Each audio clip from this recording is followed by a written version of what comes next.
Yun. Good day guys, kumusta? Kumusta po kayong lahat? At welcome sa ABDD Aviary at sa vlog ni Daddy Opa. Okay, ang pag-usapan natin ngayon, lalo ngayon sinasabi nila breeding season, pero kaya naman tinawag na breeding season, isa conducive para sa ibon na mag-breed ngayon. Actually, ang African lovebirds tuloy-tuloy po yan. Wala namang silang season. Mas conducive lang, mas maganda lang ang breeding. At saka hindi gaano mainit kasi siyempre ito papalaki kahit na medyo nasa mga mataas na cages at nest boxes ang mga ibon hindi gaanong naiinitan. Okay, so ayan, welcome po kayo sa mga pinches natin. Pakita ko muna bago tayo magsimula sa ating feature. Ayan, mga golden pinches natin. Ayan, maganda nila. Ayan, ating diamond firetail. Kasi ang feature po natin ngayon ay ang breeding ng ibon. Ano nga ba ang breeding ng ibon? Siyempre, of course, start yan sa bonding, courting, tapos rituals and mating. Tapos ang mating, yung pag-e-egg, laying of eggs, incubation, at yung pagpapakain. Pag napisa na yung mga inakay. Tapos, ayun, after nun, meron ng siyempre yung magandang winning, yung papaubayan na nila, yung pagwawalay na sa kanila.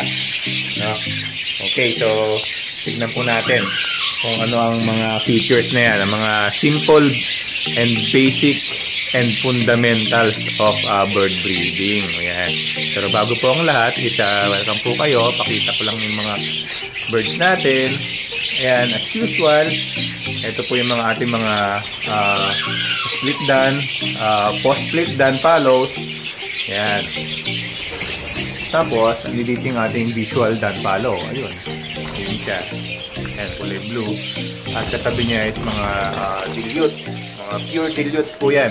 Anak ng green opa dilute at saka ng par blue split opa na dilute. Ayan, available po yan. Baka po kailangan ninyo. Meron po tayong mga available na ibon. Saka yung green is yung yan ay ang split dan follow natin. Post split opa, DNA cock po yan. Alright. Tapos yung ating dan follow is for now hindi siya for sale, pero kung may if the price is right, sabi nga pwede naman. Ayan. Tapos sa mga inos, opa split ino, split opa split ino. Ayan. Available po yan mga yan. Baka po maibigan ninyo. Meron po tayong mga bulls white, bulls yellow, mga opa green, puro split ino po lahat. Okay. Wild type. Ayan. Mga wild type natin. Mga pure po yan. Mga Belgium lines, of course, kasi galing sila ng Belgium ang ninuno nito mga BGA lines po yan. Kasi si BGA po, Engineer Brian Alfonso is nag-import ng straight from Belgium ng mga ibon. Yan po mga descendant. Okay? Maganda po. Pati yung blue, galing po sa kanya. Okay? Available po yung mga yan. Gusto ninyo. Pale follows. Opa pale. Opa split pale. Pale follow lang. Ayan. Andiyan po. Available po. Kung kailangan ninyo. Marami tayong mga pyesa rito. Lalo ngayon magpapasko. Ganda ng mga green and red and yellow. Ayan. At regalo sa sarili. Mga breeders. Okay. Post split tails. Ayan.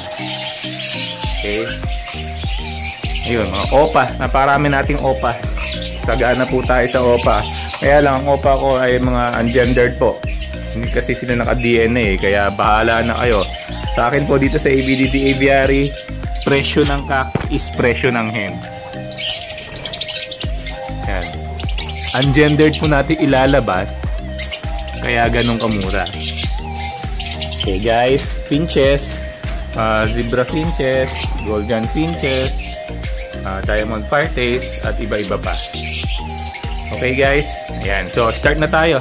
Ang feature natin is basic and fundamentals of African lovebirds breeding. Yun. Actually, applicable din naman ito sa sa ibang mga ibon, no? Okay, so keep on subscribing po sa Daddy Opa YouTube channel at kung gusto po niyo i-share na ninyo para sa mga newbies na sigurado maraming matututunan. Ayan. Maraming salamat po sa pagsubaybay.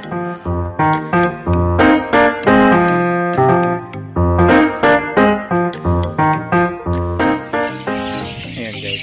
Isa sa mga senyales na ang ibon nyo ay gigil talagang mag-breed na.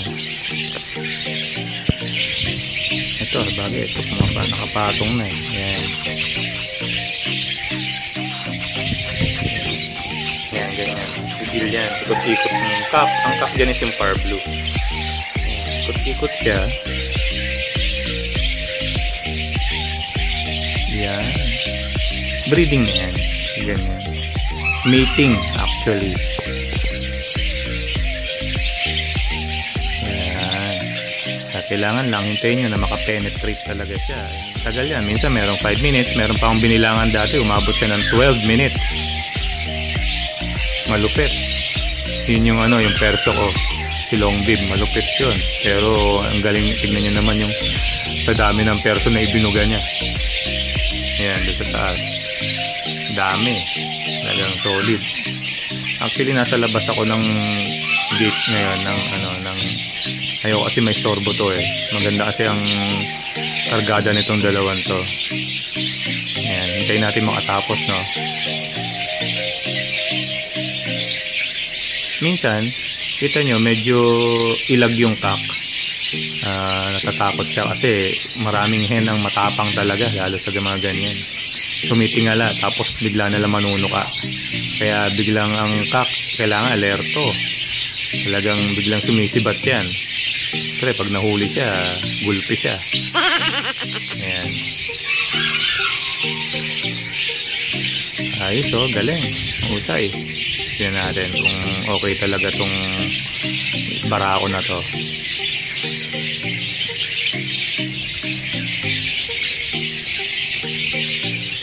Sana makatapos to at magandang ibuga yung ine-expect ko, yun sanang ibigay sa atin, no? Ako na lang papakita sa inyo kapag nagpisa na to. Ayan, vlog ulit ako para pakita ko yung mga i-feature natin dito sa vlog na to na mga nag-mate. Okay, ayan guys, okay, mainit kasi madalas maraming pairings ang ganyan, yung talagang puro umpisa or talagang kita mo gigil na gigil pero hindi makatapos. Tapos makikita nyo nag-mate naman pero ang egg puro clear. Yun ang problema. Ibig sabihin nun, hindi naka-penetrate ng gusto yung cock, hindi siya maka-inseminate, hindi niya maipasa yung sperm niya dun sa hen. Yun ang ibig sabihin. So abangan natin, pakita natin kung talagang makatapos ito, no? Yan, pinost ko siya kanina. Almost na to? Almost 5 minutes. Tagal na rin, no? Tignan nyo, mapapansin nyo naman sa mga kapitbahay. Ayun, no, yung kapitbahay. Naiinggit yan pag nakita ng ganyan na nag-mate. Kaya once na may isa mag-mate, sunod-sunod yan kung marami kayong breeders. Sunod-sunod yan. Nainggitan yan. Orgy. Diba? Ganyan na mga ibon. Tignan nyo yung iba. Dito, no? Kagulo silang lahat. Kasi may mga huni, napakita ko rin sa inyo, may mga huni ang mga ibon na talagang distinct para sa sa mating nila, mating ritual. Yung matitinis na sunod-sunod.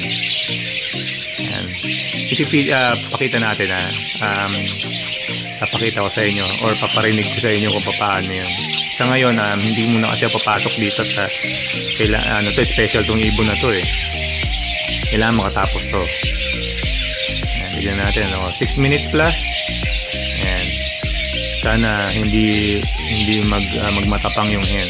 Makatapos sana to. Ayan. Tapos pakita ko sa inyo. Ayun. Ayun, kita nyo guys. Ayun oh. Ayun, solved siya. Pag ganyan, tumirik ang cock. Ayan. Ayos na yan. Ibig sabihin naka-inseminate siya. Ayan, nakatingkayad siya talaga. Yung iba nga sumusubsob pa eh. Ayan. So at least kasi dumikit siya dun sa gilid ng cage kaya hindi siya napasubsob. Okay? So umabot lang siya ng 6 minutes. Okay to, mabilis to. Pero at least okay na. Ayun, maipapansin ninyo. Doon sa may taas, nainggit na. Ayun oh. Ayun. Oo, nainggit na yung green. Ayun oh. Inggit yung mga yan. Inggit sila. Gusto nila sila rin. Ganyan na mga ibon. Pag nakita para sila nakanood ng porn. Ng bomba. Gusto nila sila rin. Okay? So, sige. Ang feature natin ngayon is ang basics ng bird breeding. Ano nga ba ang basics? Yung umpisa, no? Yung ligawan nila. Yan. Magliligawan sila. Tapos, pakita natin kung nag-breed na sila, ibig sabihin nagme-mate na, at saka yung pag-iitlog hanggang sa makapisa sila. Yan, magandang feature ng to. Kasi marami pong nagtatanong sa akin palagi. Nga, paano ba malalaman na nagme-mate na o nagbe-breed ng ibon ko, ang mga ibon ko. Ayan. So, dito po ninyo makikita. I-explain po natin step by step. Okay? Ayan. Okay, ayun, we're back. Ito na si Daddy Opa. Explain natin, no? Ang basics ng bird breeding. Okay, sa umpisa, ano ba? Siyempre, ligawan. Yung pinakita ko na dati, na kung paano mag-force pairing at saka yung mga natural pairing. Ibig sabihin, mga bata pa sila, pag-prepare nyo na. Yun. Okay? Pero tignan nyo rin kasi meron mga nag-prepare na parehong hen or parehong cock. Dapat naka-DNA sila or alam nyo yung gendering sa sex link. Okay? Yan, ganyan. Ito ang ligawan. Yan. So, umpisa, yan, ganyan. Pag banded na ang pairs, ayan, kutuhan na lang ng kutuhan. Walang hanggang kutuhan. Parang ang kati-kati nila. Kahit wala silang kuto. Yan kasi yung isa sa, kumbaga sa atin, parang petting. Yung touching ng skin.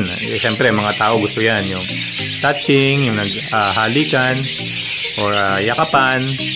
Yun, ganun. Yung hawak kamay, pag maglalakad, ganun din sa kanila. Siyempre, di ba? Hindi naman sila makapaghawak kamay, so kutuhan na lang sila ng kutuhan. Yun ang umpisa ng ligawan. Okay? Yan ang ligawan. Kutuhan, tapos minsan basa-basahin nyo sila kasi gusto nila yun yung nababasa sila. Kasi pag yung natutuyo na sila, naka-enhance din ng ng bonding, yung nagkukutuhan. Kapag nakita nyo nagkutuhan na ang inyong mga ibon, malaki po ang chance na magbe-breed na yan. Okay, so yun po ang una, kutuhan. Ayun guys, so ito pang isang tip, no? Nakakadagdag sa stimulation ng ibon, banding ng ibon, ang pagbibigay ng malunggay. Ginagawa nila yung pinabalatan nila yan. Ginagawa nilang nesting material, tapos ganito na lang makikita nyo dyan. Usually, yung iba is matataba. Ako kasi wala na akong makuha ang ibang malunggay. Nasanga, kaya ganyan na lang. Papansin nyo, ginagawa nila dyan is hinihibla nila, tapos ilalagay nila sa kanilang nest box. Ayan, tingnan nyo to. Ayan. Tapos, ang isa pang magandang tip dyan guys, pag nakita ninyo na ang dulo ng nest box, yung pusot or yung ganito, mga malunggay na strips, nasa dulo na or binilog na nila, start na yan. Magandang pangitain yan na magbe-breed na sila. Okay, yan, sisimula pa lang. Ito, pakita ko sa inyo yung sinasabi ko na bilog na. Ayan, ito, tignan nyo. Ayan, tinanggal niya na, ubos na. Diba? Na-strip niya. Tignan natin kung ano yung itsura ng kanyang nest box. No? Kakatukin ninyo ha. Kasi malamang nasa dulo dito yan. Dito sa gilid. Kadalasan dito sa gilid. Bihira yung mga doon sa dulo. Ayan. So, pansinin ninyo. Tignan ninyo. Oh. Tignan nyo to. Ganda. Bilog na bilog na. Tapos, oh, ayan. Dyan. Oh. Bilog na. Teka, ako ng flash. Ayan, kita nyo, bilog na yung kanyang nest box, nesting materials niya. Inuka niya na. Ayan, ibig sabihin umuupo na yan. Oh, ganda nito. Ayan, pababayaan na natin, no? Ayan, so magme-mate na sila. Usually ito, pag ganito na, nagme-mate na yan, mating na yan. Okay na yan. Mating na. Ito rin, sa tingin ko ito, itong dalawang to, mating, ano na rin to, pa-mate na to. Kasi maganda na rin ang nesting materials nito. Oh, see? Ganda oh, may uka. Ayun oh. Diyan yan, papasok sa loob. Kung gusto nila yung ganyan. Tapos, kapag nakabunton na gano'n, sabi nyo, ay, bunton pa paano yan? Pag nangitlog o pag naglimlim at namisa, baka matabunan yung inakay.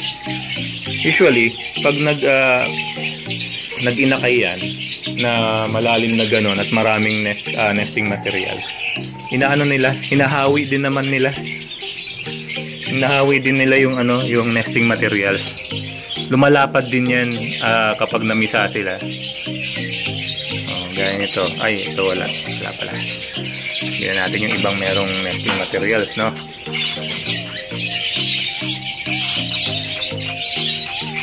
Wala din. Tignan natin ito si Brecky. Yung iba kasi ayan o, tignan nyo o. Hinawi niya, pinapadapa niya yung mga mga nesting materials na nakuha niya. Diba? Dumadapa din, lalo pag lumaki na yung mga inakay. Ito, ipakita ko yung yung sinasabi ko na ang nest nila ay hinahawi nila kahit na sobrang dami ng nesting materials na nilagay. Ito yun. Ito, punong-puno talaga to bago pa lang. Pero ngayon, ayan na, wala na. Kumawi na talaga. Kasi puro pups na yan, pero punong-puno ng puro malunggay yan. Medyo malalaki na kasi yung mga inakay eh. Yun. So, kaya wag kayo mag-alala kung medyo marami ang nesting materials nila. No? Hahawi din yan. Ihahawiin din ng ng mga parents. Kasi lalo ngayon medyo malamig, mas maganda yung maraming nesting materials, no? Para warm talaga sila sa loob, lalo pag napisa na yung mga eggs. Pag yung maliliit pa yung mga inakay is mas sila, mas mainit, mas madali silang, mas maganda ang survival nila. Okay, so sige, next feature tayo. Okay, so ayan, marami tayong mga rito, kukutuhan na nag-start na mag-mate at mag-start pala mag-mate. So okay, yun ang mga signs, no, na kutuhan ng kutuhan, magkatabi na palagi. Tapos yung minsan nagpo-poop yan na dumidikit na sa dulo ng cage. At ang isa pa is yung dumidi pa ang hen. Yan, dumidi pa ang hen. Ibig sabihin, gusto niya nang makipag-mate, gusto niya nang mag-breed. Ganon. Pag dumi pa ang hen, mas maganda. Pero kapag hindi dumidi pa ang hen, ang nangyayari niyan, mas in-hit ang cock. Ang cock ang dumidi pa. Kasi tinuturuan niya lang na dumi pa ang hen. Pero pag dumi pa na ang cock, tapos diti pa ang hen, ang gagawin niya, magkakamot naman yung cock. Hanap tayo na ng pair na gano'n, no? Papakita ko sa inyo. Okay? Okay guys, ito yung sinasabi ko na nagigil yung cock, ayaw ng hen. Ang hen dyan is ito yung green, yung yellow na black chick ang cock. Ito yung sinasabi ko na pag ayaw ng hen, delikado yan. Tignan mo, gigil na gigil yung cock, ikot siya ng ikot, chirp siya ng chirp. Ini-encourage niya na makipag-mate sa kanya yung hen. Ayaw ng hen. Yun yung mga delikado. Kasi ito, for sure, hindi talaga banded ng gusto ito. Kasi biniyak ko to dahil dalawang hen ang nag-pair dito dati. Ayan, tignan nyo, nagagalit yung hen.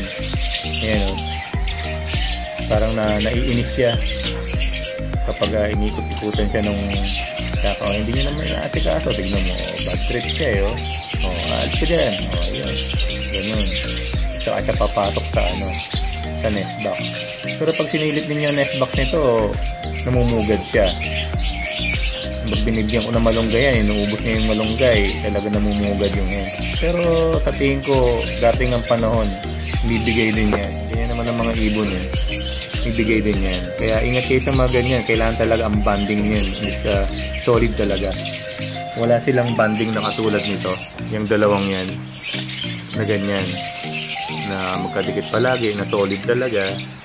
Wala Iba ang banding yung dalawa na yan silaw ang banding nitong dalawang to. Okay? So, ingatan nyo yung mga ganyan lalo yung mga high mutations ninyo. Ito kasi black chick ito. Ang tagal na nililigaw ng ganyan yung cock, ayaw pa rin bumigay ng hen. Pero pasasaan ba't bibigay din yan? Pagkahaba-haba man daw ng prosesyon, nasimbahan din ang tuloy. Okay? Ayan, ito yung isa sa mga na iwasan natin. Pero pag nakita kayo ng ganyan, na ang cock is ganyan, nanliligaw yan. Gusto niya makipag-mate. Kaya kailangan, ang hen naman is didi pa. Bubuka siya. Okay? Pag ayaw ng ganyan, hayaan nyo lang. Unless talagang nanggugulpo yung yung hen, Pero kung ganyan din, hindi naman gaano pinapansin, hayaan nyo lang. Bibigay din yan. Bibigay din yan. Okay? Ayan guys, 9:30 na ng gabi. Pero masigla pa mga ibon. Talagang maingay pa sila. Alive na alive pa. Kaya kasi usually ganito, nagpag-abang oras ganito, 9:30 hanggang 10 PM. Diyan usually na nagme-mate ang ibon. Parang, ewan ko ba, nalalamigan siguro sila. Ayan ang daming nagbaband na ng ibon ngayon. Dami nila. Anyways, abang tayo ng yung sinasabi ko. Yung didi pa ang hen, tapos kamot-kamot ang cock. Yan, makikita nyo yung ganyan, pag ganyan, ritual ng yan, ng mating yun. Yun. At saka may distinct na na chirping, yung huni. Ang cock kapag ganyan. Habang nagkakamot siya, merong kakaiba, yung mabilis yung huni niya. Yan. Sana maipakita ko sa inyo yun, para sa mga newbies na katulad natin na bakit ganito ba? Ano ba yung science na to? Bakit ganito ang ginagawa ng ibon? Mag-mate na ba siya? Paano pala mag-mate ang ibon? Ganyan. Yan. Kasi marami nagtatanong, kaya nag-vlog po ako ng ganito ngayon kasi maraming tatanong ng mga newbies at gusto ko sila matulungan. Gusto ko maipakita sa kanila kung paano talaga ang bonding, ang courting, ang mating at ang breeding ng ibon. Okay? So hanap tayo. Yan, mukhang mayroong magandang mangyayari dito sa dalawa na to.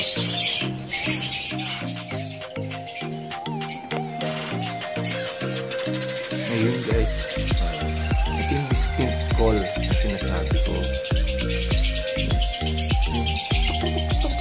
Huli ng cock. Ang cock yung blue blue dilute na U-wing. Narinig mo nakakamot ganyan. Yan yung call na tinatawag niya para makipag-mate siya. Ito yan is yung tail follow na green. Ikot siya ng ikot, kamot siya ng kamot. Pag nakita ko nyo ng ganyan sa ibon nyo, mating na yan. 100% yan, mag-mate yan.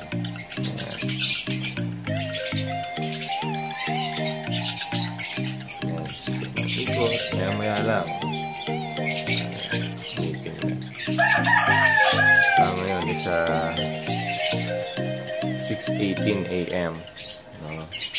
Monday. Ayan. Pagandang senyales. Mag-mate nito. Maya lang.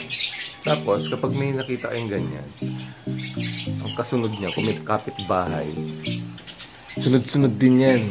Maiinggit yung kapitbahay kasi inggitero mga ibon. Kaya lang ako kasi sa huli lang, magagawin din nila yan. Mag-mate din yung kapitbahay. Pero ako kasi, pinalagyan ko ng takip. Yan, ng divider. Takip ganyan. Between cage to cage. Kasi minsan, pag nag-mate, titingin yung isa, silipin niya, na-istorbo yung mga nag-mate na original. Kaya, tumitigil. Sayang naman yung nila. Yung ginagawa nila. So, nilagyan ko ng takip. Okay? Ayan Isa mga senyales ng ibon nyo nag-mate na. Ayan, mga ganyang uni at galawan. Mga ikot, ayan, tignan nyo. Yan siya. Ikot siya ng ikot. Tinatawag na yung hen. Pag-mate sa kanya, kamot siya ng kamot. Grabe, kati-kati siguro, no? Okay. Ayun, tip lang guys ito ang isa sa importanteng binibigay sa mga breeders, no, na yung magbi-breed pa lang, nagbi-breed na at nagpapakain. Ito, gulay. Yan, soft food. Importante yan. Napakalaking tulong nito sa mga magbi-breed, mga nagbi-breed, at sa mga nagpapakain kasi lalo sa mga inakay, maganda to. Yung gulay. Meron akong binibigay na rito na vitamin, pecotrin powder, calcium, at saka Necton yung mineral. Ayan. Necton MSA. Tapos, teka, pakita natin sa inyo. No? Ito kasi yung yan. Yung ating baul. Yan. Necton MSA. Yan. Mineral supplements, vitamin D3. Tapos, pecotrin powder, dito na. Yan. Yung calcium, niyahalo ko ito sa water, sa vitamins nila, enhancer, fertility. Ngayon, Fertivit ang gamit ko. Iniikot ko dati Necton E, pinahinga ko muna sa Necton E, Fertivit naman. Yun, so ganun. Tsaka egg food, yan, kailangan yan, egg food, importante yan. Okay, magastos, pero kung gusto mong kumita at magandang production, ayun, pinabigay mo. Okay, ayan guys isang importanteng binibigay sa mga ibon na breeder ninyo. Okay, sa mga vitamins. Ayan, okay, so yung ibang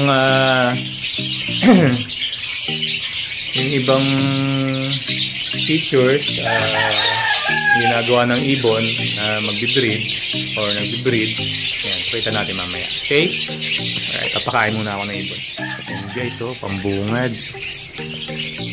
Ay, grabe. Tataw yung ating perso. Tingnan natin yung sinasabi ko na susub-sub siya. Sana makuhanan natin. Usually, ang mga ibon, mga African lovebirds, gano'n. Babagsak sila pagka nag-mate, tapos susub-sub hanggang tumama yung tuka sa floor. Ayan na. Oink, oink. Ayan na. Wag Bagsak na siya. Bagsak na. Ayan na. Oink. Kita niya guys. Ayun, ganun. Ibig sabihin yan, penetrate talaga siya. Ayan, sog talaga. Diba? Actually, may egg na yan eh. Ayan. Pasukin natin ah. Nag-egg na siya. Oh, meron na siyang 3 eggs, 1 fertile. Yung 11, 14 na ngayon. Siguro 4 na to. Silipin natin ha. Oh, kita niyo yung pugad. Ganda, di ba? Bilog na bilog. Oy, nasaan na ang mga egg? Ayun, 4 na nga, oh. Ayun, oh. 4.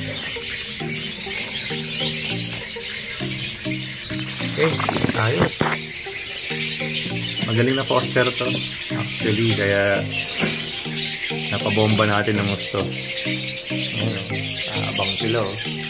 Ayun guys, sige. Yan ang isa sa mga nangyayari at ginagawa ng ibon kapag sila po ay nagme-mate na. Yan. Para alam ninyo, no? Alam niyo yung nangyayari, baka sabihin niyo bakit hindi siya nag-fertile? Baka naman nagpa-pump pero hindi siya naka-inseminate, hindi niya na isasalin yung sperm niya kasi nabubulabog or may ibang problema. Diba? Diba? Or kulang sa similya or kulang sa vitamina ang ibon. Kailangan makapenetrate siya ng ganon. Makikita ninyo na nagkagano ng cock. Diba? Tumubtob or yung tumitingkayad, gano'n after, basta makatapos sila, gano'n.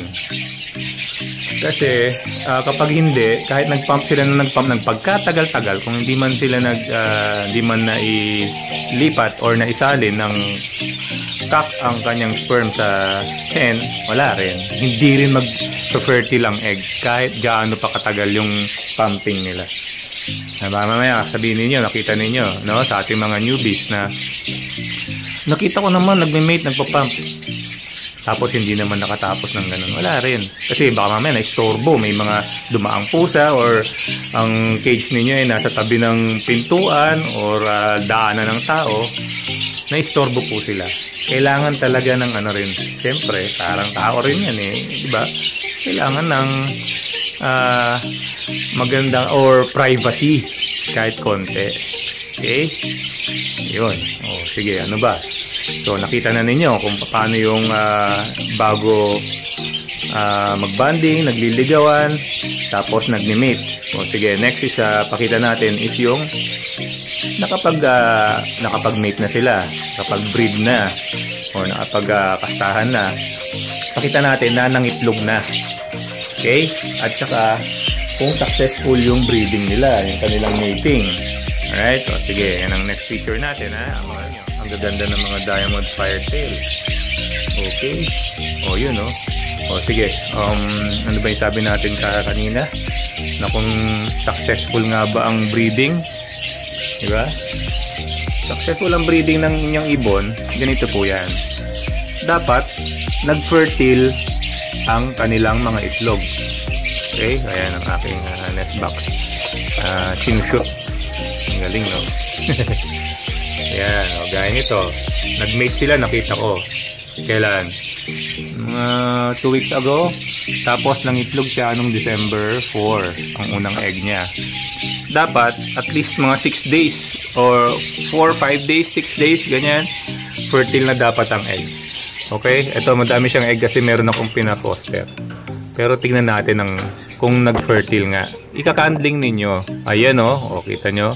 Dito pa lang, kita na, namumula. Ayan o. May laman ang egg. Yun, ibig sabihin, nag-fertile. Kanya yan. Itong mga iba is wala. Walang laman. Ibig sabihin nun hindi nag-fertile yung iba. Pero sa kanya kasi yung walang guhit. Ito, yung mga to. Ayan. So, ibig sabihin, fertile pala. Ano? Okay. Very good. Ayos. Ibig sabihin yan, successful ang kanilang mating. Okay? So, ngayon, hintayin ninyo na sila, maglimlim at magpisa. Pwede nyo silang silipin everyday. Ako sinisilip ko everyday. Kasi minsan, bigla na lang nagloloko ang inyong breeder, iniiwan yung kanyang egg, no? Kasi nagkaroon ng problema or na-stress or kung ano man, diba? Or nagkasakit. Yun. So, titignan nyo rin, silipin nyo. Tsaka syempre, kung nagtutuloy-tuloy yung paglilimlim niya. Na, minsan kasi, hindi nagtutuloy-tuloy. Nagkakaroon, naluluto yung itlog o nasisira. Diba? Ayun. Dead in egg ang inyong inakay. So, subaybayan nyo rin. Tsaka para masanay, huwag nyo masyadong bibihin ng mga ang inyong mga breeders. Silip-silipin nyo rin everyday. Ako, everyday ko sinisilip. Tinitingnan ng itlog. Saka, ayan, nakamonitor talaga ang mga nangyayari sa kanila. Ang progress nila. No? Nakamonitor yan. Pero, meron ako isang ibon dito. I mean, isang pair na talagang ganun. Napakaselan. Pinilit ko ang egg, iniwan niya, nilubog niya. Buti may mga fosters ako. Napisa naman. Tapos yung pangalawa, sabi ko baka natsambahan lang. Ganun ulit. Nangitlog siya, iniwan na naman niya yung egg niya. Tapos nung pina-foster ko, ang problema is medyo matagal na siya naglilimlim. Pina-foster ko, wala na yung temperature nagbago Or siguro, napansin ko siguro mga isang gabi nang hindi niya nalimliman yung egg, binaon niya na. Wala na, namatay yung egg. Kaya ngayon, ang gagawin ko sa kanya, sisilipin ko siya kung nasa labas lang yung hen. Or, isang silip lang, tapos i-monitor naman sa kailangan wala sa pugad ang hen. Pag sinilip ninyo. Ganun yun, yung mga talagang super selan. Meron ako dyan, isang pair na ganun. Ngayon lang ako naka-encounter ng ganun. Narinig ko lang yan actually kay Pops Ren Sibal na meron siyang ganung ibon. Ito, yan si 38. Ayan, ayoko silang istorbohin. Kasi gusto ko na makapagpapisa siya at